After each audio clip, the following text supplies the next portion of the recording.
I really believe there's so much opportunity to be involved in that patient's life because I did it. And I'll give you an example in case someone's listening and they think, well, how can I do that? So what I said to my sister when I realized, I can't be here all the time, I will be your VP of communications, is what I told her. That's Erin Galyean sharing just one thing she did to support her sister from afar during her caring season. Welcome to a Season of Caring podcast, where there's hope for living, loving, and caring with no regrets. This is Rayna Neises, your host, and today I have special guest Erin Galyean. Erin is a pharmaceutical sales trainer, professional speaker, and published author. In 1997, Erin lost her father, Mike, to non-Hodgkin's lymphoma. And in 2018, she lost her sister, Megan, to a rare lung disease caused by non-Hodgkin's lymphoma. These heartbreaking life events, combined with her professional experience, taught Erin how to effectively advocate for a patient. As a result, Erin's vision in life is to share her knowledge with others so they can do the same. In 2020, Erin published her first book, Badass Advocate, Becoming the Champion Your Loved One Deserves. In Badass Advocate, she shares 8 strategies for advocating for a patient who is either homebound or hospitalized. In 2021, she published 4 journals to help caregivers better balance self-care with patient care. Through her book, journal, and website, badassadvocate.com, Erin shares an abundance of valuable information with the goal of empowering patient advocates to get their loved ones the care they deserve. Welcome, Erin. I'm so glad to have you here today. Thank you for having me. Oh, caregiving. Such a challenge, isn't it?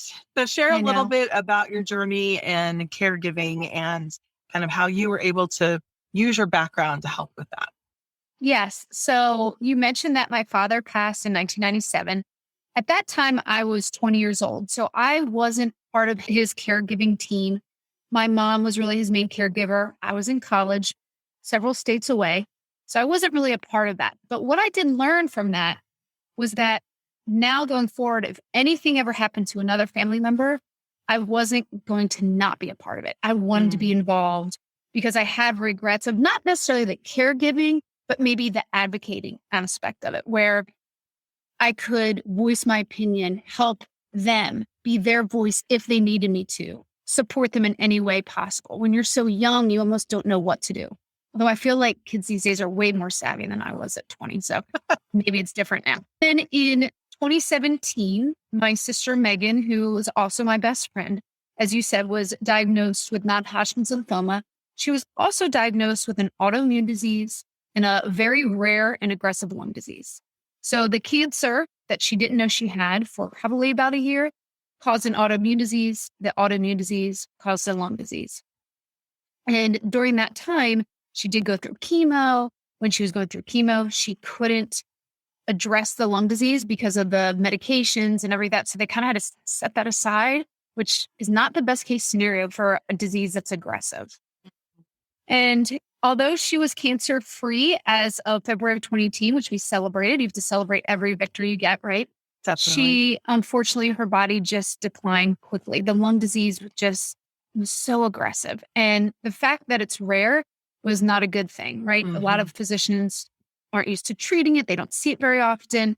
And so over time, Megan's little body, she was 5'2", her little body just couldn't bite it anymore. She was an athlete in college, and she had this spirit of wanting to recover and be a warrior. And she's 2 young girls. And so she wasn't giving up easily, but it wasn't her choice, as we all know. It is partly a mental battle, but really the physical battle can take over. And that's what happened for her. And so during that time, I wasn't her main caregiver either. I lived halfway across the country, very similar to when my dad was sick. So several states away. And my mom, again, was the caregiver. My sister was married, so her husband also took care of her. And my brother lived down the street. So they had a great little network, as well as some friends and other people that got involved. But I couldn't be there all the time. And I got there as much as I could, but it's not the same. And so what I decided was, because of my lesson from my dad being sick, I wasn't going to not be involved just because of distance. And so I found ways to advocate for her from afar and then advocate for her when I was visiting her, which I did as much as I possibly could. And what I figured out along the way was that my history, my professional experience of being a pharmaceutical sales trainer, and I used to be a pharmaceutical sales rep, those skills, that knowledge really came in handy. Not because I knew the diseases, but because I had some skills and I was comfortable speaking to physicians. I was comfortable asking healthcare providers questions, maybe challenging questions, or, maybe handling a difficult conversation. Those things I was comfortable with because I was doing it all the time. And now I teach others how to do that as a trainer. So many things. So first of all, I love that you learned from the first experience. And like you said, when we're young, my mom was diagnosed when I was just 16 with Alzheimer's. And so we went through 12 years of her progression of her disease. And really, she was nonverbal for at least 8 years of that. So I was there as much as I could be. But like you, I actually lived in Texas and they were in Missouri. And so it was a period of time that I was away from them, was able to get back closer. But it is hard to know. It's hard to know what's going on unless you really are intentional to check in, because they're so busy taking care of either being sick or being cared for that they don't think necessarily to pick up the phone and include you in every little thing. And so having that communication is really important. But then you learn from that where your strengths were and how even from a distance you could be a part of the team. And that's something I always want to encourage people. Team is where it's at. You have to have a team when you're in a caregiving season. If you don't have a team, you are robbing others of the opportunity to help serve and love and bring their gifts and talents to the table. At the same time, you're also affecting your ability to continue to be that caregiver. So I think it's so important to bring in those team members. And I love that from a distance, you still found your place.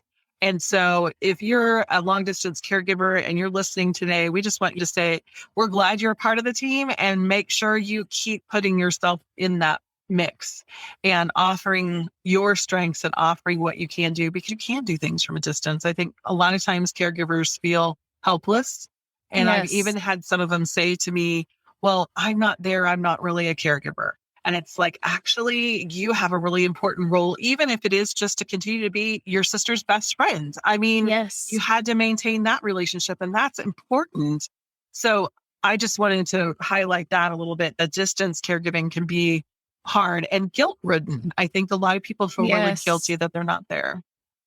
You know what? I love what you said, because so that's my number one tip in my book is build a support team. So everything you just said is a lot of what I talk about. But one thing I don't stress as much, and I love that you said this, is that you are robbing people's ability or the memory or the opportunity to be a part of that person's life, whether it's going to extend and they'll be fine or not. Think about the times where you are there for a friend who's going through a rough time. And when you get on the other side, you're tighter. You have a tighter bond, and you can reflect back and say, thank you for being there for me, or you get the thank you. And so it's that same thing. And I really believe there's so much opportunity to be involved in that patient's life because I did it. And I'll give you an example in case someone's listening and they think, well, how can I do that? So one thing that I did, and I talk about this in the book as well, and I go much more in depth. When we were creating a support team, we kind of fell into roles naturally because it was my immediate family. It's not always going to be the case. So what I said to my sister when I realized, I can't be here all the time. I had a 2-year-old at the time. I will be your VP of communications, is what I told her. And I really actually said that to make her laugh because I thought it would be funny and we needed some laughter in our life. And what I did was I took on the role of intercepting, I should say, all of the phone calls, text messages from family and friends who wanted to reach out to my mom and my sister and my brother and my brother-in-law and ask, what can they do? Or what can I get Megan? Or what can I get your mom?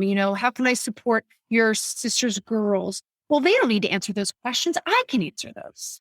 That's something that is lifting a burden off of them, and that I'm happy to do it from afar. And I feel like I'm serving a purpose because I'm the connector between all these people that love them and my family who I'm talking to anyway. Now, that doesn't mean that others were blocked from contacting them. I told my family, we had this conversation about it, that I would take on this role. They were so appreciative and they were on board. So that's important. And I said, so what this does is this relieves you from having to reply to anything. You still can, that's up to you, but you don't have to return phone calls. You don't have to return emails and text messages. I will do that for you.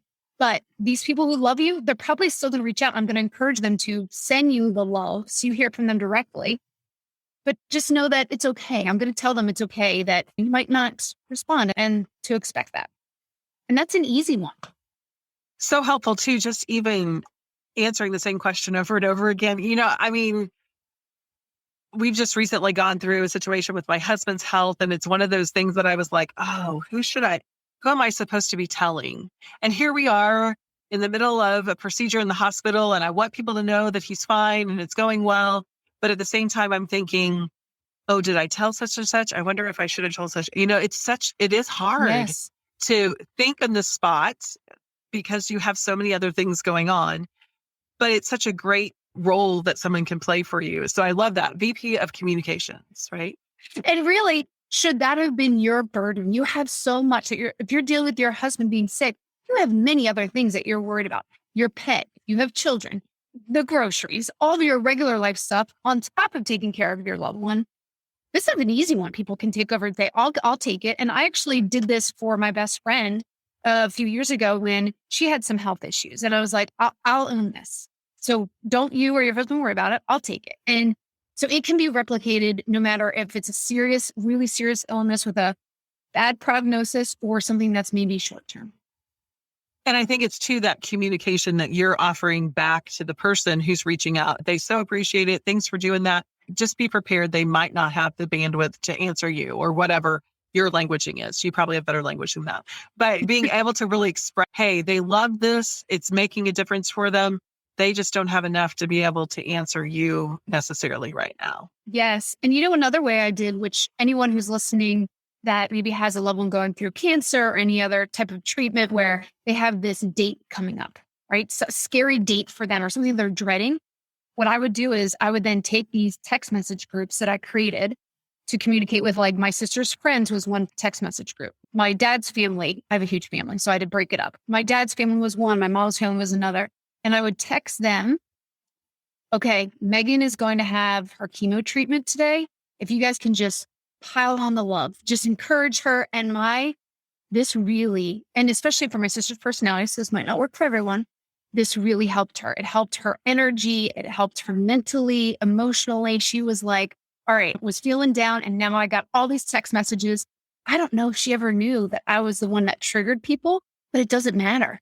Right. She got the love she needed that day from these people that weren't living around the corner or that could visit her. That's so great. And I think, like you said, the encouragement, because the other thing that kind of happens when your loved one has an illness is that everybody comes in with all these crazy suggestions. Yes. And sometimes yes, everybody is a doctor suddenly. Yeah. And I had this cousin or these horrible stories that don't have happy endings. I mean, it is reality, but it is not what they need to hear that, my cousin's brother, he had that same thing and he died. You're just like, oh, okay, take that foot out of your mouth. But sometimes they don't even realize they put their foot in their mouth. So I can see where even just setting the tone for the kinds of communication and asking for what she needs versus people being left on their own to offer whatever it is. Figure it out. To come out. And it might not be the right way to figure it out. And there's so many that haven't been through something like this, so they really don't know. And so the guidance is appreciated on their end. At least that's what I found. People want to, and this going back to what you said at the start, most people want to help. They want to play a part. And maybe they can't play as big of a part, whether it's because they don't live close or maybe they've got 5 kids that they're trying to balance. They've got a lot in their life. I don't know. Everyone's different. But they want to play a part. Give them a role. Give them something they can do and be very specific. And I talk about different roles. So VP of Communications was just one of them. But, you can have someone manage meal trains. Like, okay, it's my job. Who's a friend that's great at organizing? Sign them up. You're the meal train organizer. They don't have to make all the meals, but they can organize the neighborhood, friends, family who live local. And even from far away, I could have organized a meal train. Thankfully, my sister had some good friends. They did that. But, there are so many ways that you can play a role without having to be that primary caregiver. And it really impacts not only the patient, but also their family. Another great suggestion, because again, as we're talking to caregivers, the caregiver is usually thinking, oh, I need to do that too. Oh, I need to do that too. And that just is one more thing that you can say to someone else, be a part of my team, do this for us. When that person says, what can I do to support you? You actually have something you can offer them to do instead of just saying, oh, no, we're fine. Don't worry about it. Yes, please don't do that. Please don't say you're fine and try and take it all on. My mom's an amazing caregiver. I've learned so much from her over these 2 health crises in my family. She's the type, though, she's like, I'll do it. I'll do it all. She's your typical mom, right? She's going to take all the responsibility and hold it all on her own shoulders. But that's not helping her. She's going to be exhausted. And that can cause that caregiver fatigue and cause real issues with the person that's supposed to be the healthy one taking care of the sick one. So it's really your duty to give others responsibilities. And you sometimes have to get creative. I know I'm lucky with a big family and people that were involved. Not everyone, I realize, has that. So start thinking outside the box. I would do a mind map or just start a brainstorming session. We're writing down who can help. People at a local community, at a church, in the school, in your neighborhood, anyone and everyone that can do something little like some of the things I mentioned. And there's endless other opportunities. Walking your dog. Some people love dogs. They don't have one. There. Yep. Give them Here's a job for you. There you go. What's your top strategy that you share in Badass Advocates that you want to make sure our audience hears? Yeah. So there's 8 in there, but there's a few that always stick out that I feel like resonate with others.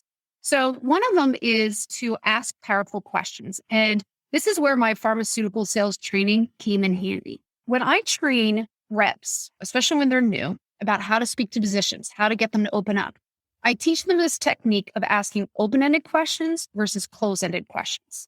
So anyone who's listening, who's in sales will be like, I know this, but anyone who's never been in sales may not think about questions the way that we do.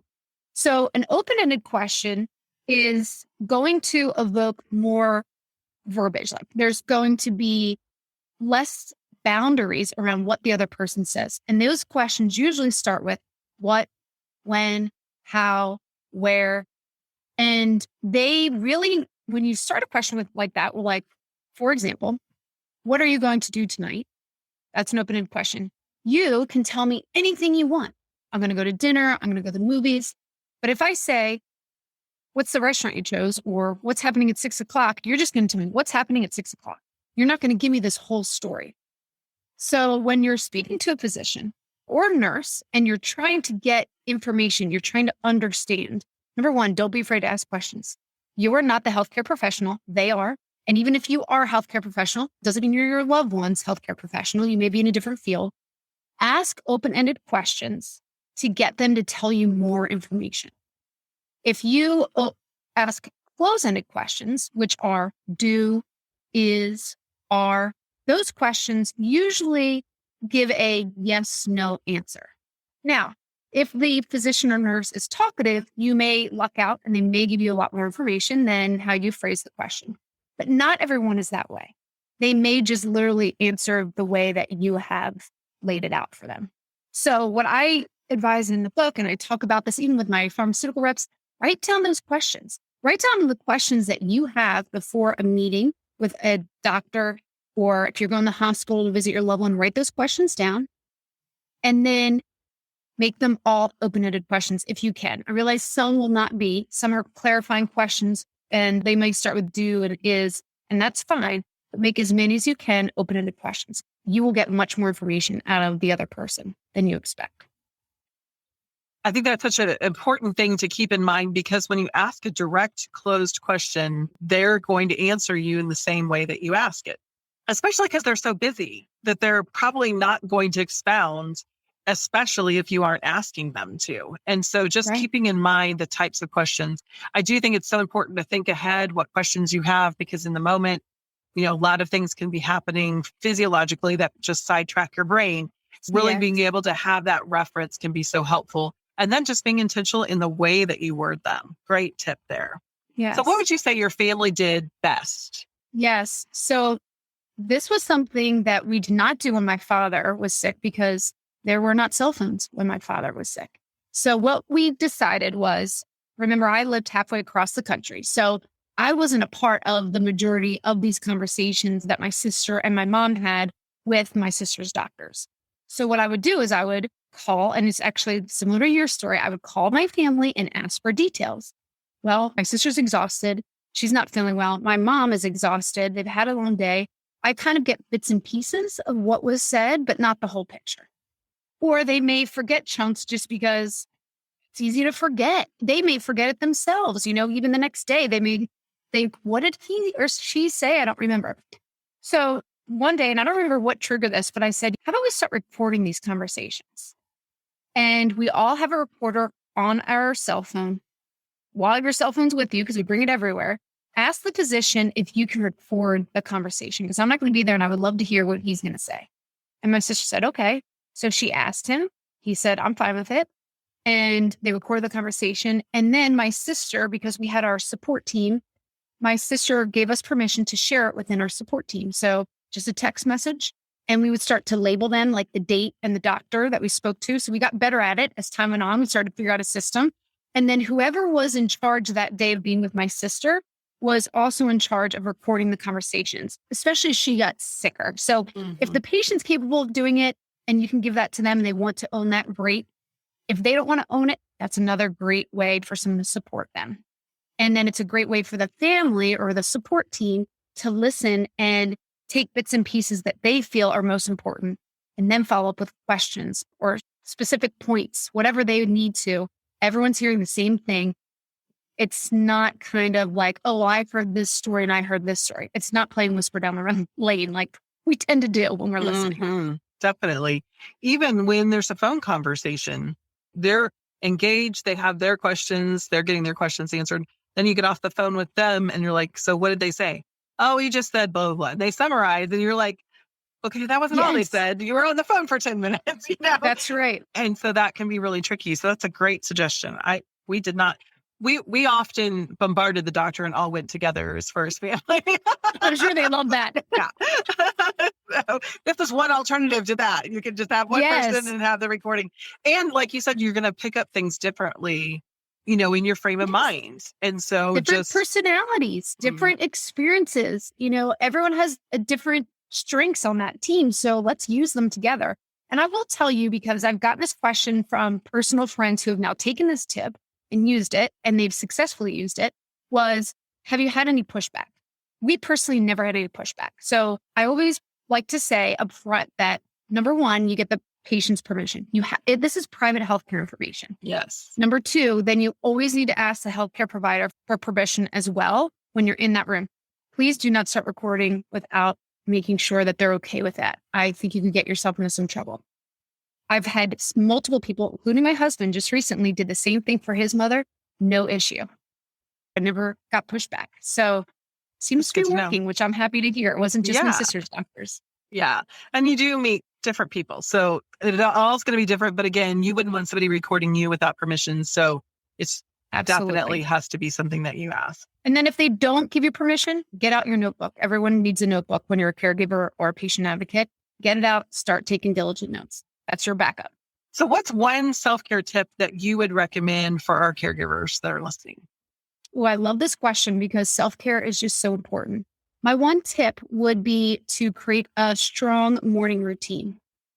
You create a patient care plan. You know what you're going to tackle ahead for that day. You're focusing on not only patient care, but then also yourself. So whatever your thing is, if you like to meditate or exercise or pray or whatever it is, give yourself that time in the morning, 20, 30 minutes to set yourself up for a really strong day that you're not overtaken by the patient care. You need to strategize for it and plan, but you need to have a good balance. And if you don't plan in the morning or the night before, if you're a night owl, maybe mornings don't work for you, but then your day is going to become chaotic. And that's the best way to give yourself some love. Caregiving is so full of the urgent that we have to be intentional with the important. Yes. And I love that tip because you do have to start off how you get your day started. If you're running late and you've got an emergency in front of you, it just goes completely differently than when you're able to take your time and really get into that routine. So that's a great tip. Love it. Wish we could talk forever. Thanks so much. Our time's gone by so quickly. Erin, how can people get in contact with you and find your resources? Yes. So I have a website and it's easy to remember. It's badassadvocate.com. And then I'm on pretty much every social media platform. So if you look for Badass Advocate, except for on TikTok, I'm under just my name, Erin Galyean, but everything else is Badass Advocate. And I share tips on there and articles and blogs and all sorts of things. So follow me along. And books are available at Amazon, barnesandnoble.com, and walmart.com. Amazon's probably the easiest, but yes, Barnes and Noble as well. Great. Thank you so much for sharing your wisdom today and your experience. It's always hard as a caregiver because we've learned the hard lessons by losing people that we love. But I love that you're turning it around and using both your professional experience and your personal experience to help other caregivers. It's been great to talk with you. You too. Thank you so much for having me. Just a reminder, A Season of Caring podcast is created for the encouragement of family caregivers. If you have financial, legal, or medical questions, be sure to consult your local provider and take heart in your season of caring.